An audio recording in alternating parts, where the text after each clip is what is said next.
So in life, there's only one way to avoid failure. Don't ever do anything that's actually worth doing. That's all you gotta do. In 2012, a study showed that there were over 14,000 high school football teams, over 1 million high school football players. But the top football league in the world, the NFL, only has about 1,700 roster spots. So less than 1% of high school football players actually ever make it to the league. To be amongst that less than 1% is pretty damn remarkable. And when you really look at the insane odds and the minuscule number that gets in, to even be seriously considered for one of those roster spots is pretty damn impressive. And it means that you've accomplished more than like 98% of football players in the entire country. That's a feat in itself. With that said, today we're talking a few last chance U players and a bonus player, the subject of one of our recent What Happened To videos. The feel-good football story of the summer, Damon Sheehy-Guiseppi. Spoiler alert, not every story has a happy ending. Everybody got cut.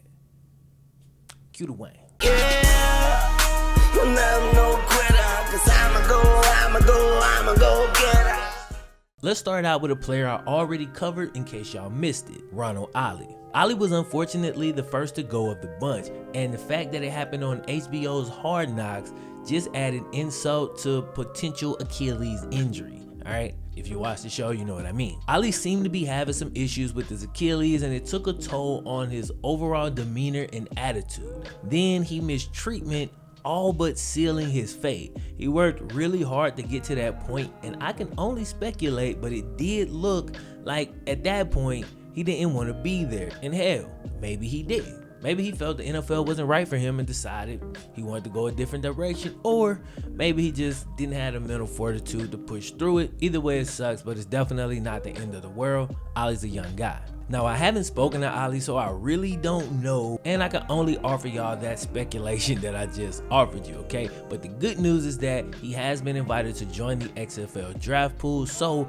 there's opportunity there for him to continue his football career if he so chooses. Next up, we got JF3, John Franklin III. JF3 was placed on waivers by the Bears. He had been steadily improving at his new position of cornerback, and he had a decent preseason with 9 tackles and 4 pass deflections, plus a couple interceptions in training camp. But as we know, roster spots are limited, and while the coach brought his name up several times during the preseason in a complimentary fashion, in the end, JF3 came up short. Now, he was on the Bears practice squad last year, but unfortunately was not added this year.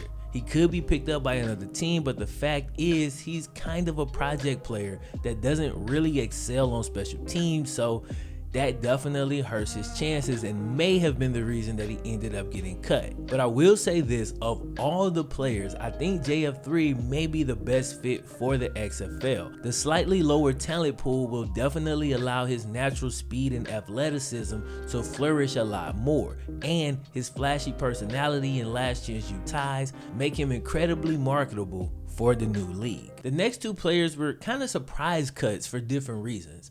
Let's start with CJ Revis. CJ signed with the Jags practice squad in April of last year. He was promoted to the active roster on his 23rd birthday, which is just dope as hell. And after he was promoted, he ended up playing in a few games his rookie season. Coming into this season, only his second year in the league, the dude is only 23 years old. He had a lot more experience from last year, and he balled out in the preseason. Speaking of preseason, after leading the team with 8 tackles versus the Ravens, Coach Doug Marrone came out and said that CJ was one of the players that helped himself with the way he performed, and CBS Sports predicted he'd be the backup safety for the Jags this season.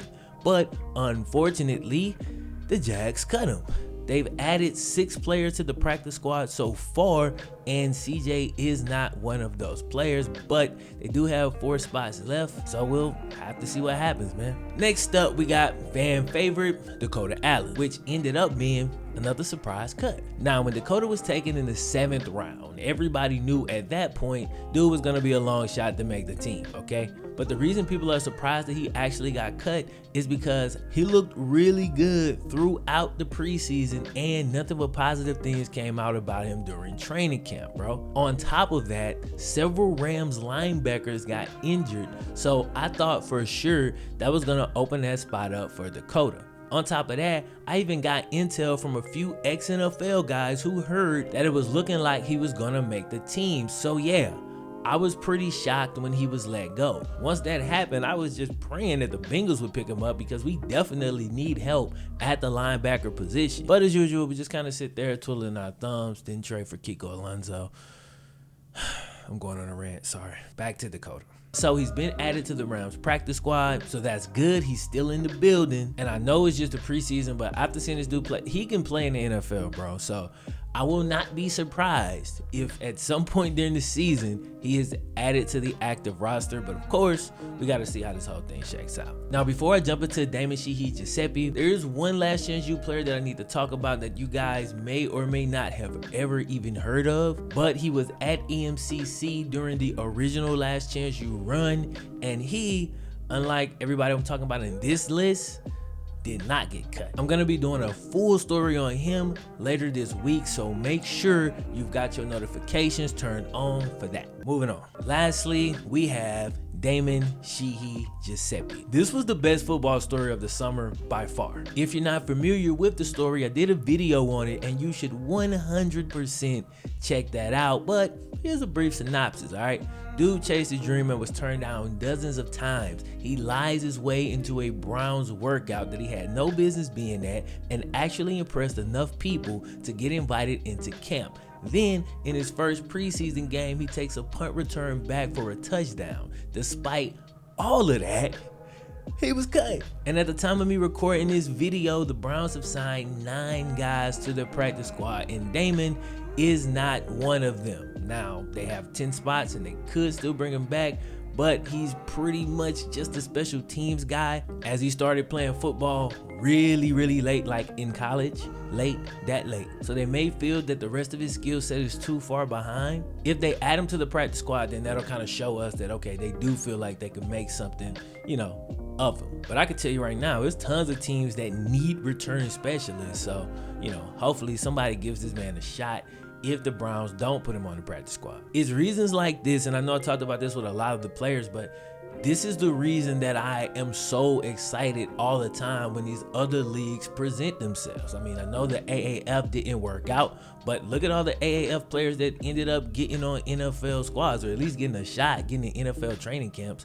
Now we have the XFL, and boom, a great opportunity for Damon Sheehy-Guiseppi. If the NFL ends up freezing him out, there is somewhere in this country that he could potentially go. And if you've ever watched WWE at some point in your life, which you have, goddammit, you know that Vince McMahon values a great story, and Damon Sheehy-Guiseppi not only has the return skills, he has an amazing story. So there you go. So there it is, man. That's all I got for y'all today. Don't forget to like the video, subscribe if you're brand new. My name is FlemLo Raps. I'm gonna holler at y'all next time, fellas. Yeah, I'm no quitter, 'cause I'ma go get it.